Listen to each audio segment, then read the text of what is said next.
সেই জন্যই বলা হয় বেঁচে না থেকে মরে যাওয়া অনেক ভালো। কারণ যখন এই মানুষগুলো এই লোকটাকে সমুদ্রের মাঝে এনে তার পায়ের সাথে একটা শিকল দিয়ে বেঁধে দিয়েছিল, যেটা কিনা একটা ভারী দেখে অ্যাঙ্কারের সাথে যুক্ত ছিল, তখন এই লোকটা বুঝে গেছিল কি এরা যদি ভুল করেও আমাকে সমুদ্রে ফেলে দেয় তখন আমার আর বাঁচার কোনো উপায় নেই। সেই জন্য সে অনেক চেষ্টা করলো, যেটা হতে পারে সব করলো, কিন্তু আফসোস এর হাতে শুধু একজন মানুষের একটা বন্দুক ধরা পড়লো, যেটাকে যতক্ষণে ওই লুকানোর চেষ্টা করলো কিন্তু তাতে ওই ভারী জিনিসটা ফেলে দেওয়া হলো। মানে এখন এই সোজা নিচে যাবে, কিন্তু তখনই জাহাজকে একটা হাত দিয়ে ধরে নিল, যার জন্য এই কিছুক্ষণের জন্য উপরেই থেকে গেল।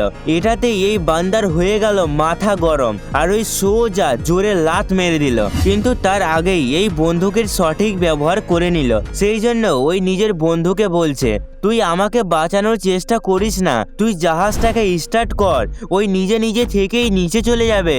আর সত্যি এটাই হলো, যখনই জাহাজের পাখা ঘুরলো তখন একে সোজা পিছনে ঠেলে দিল, যার জন্য এই সমুদ্রের গভীরে এসে পৌঁছে গেল। কিন্তু এই একটা চালাকি করেছিল কি নিজের সাথে একটা বন্দুকও নিয়ে এসেছিল, সেই জন্য দেরি না করে শিকলের উপর চালিয়ে দিল।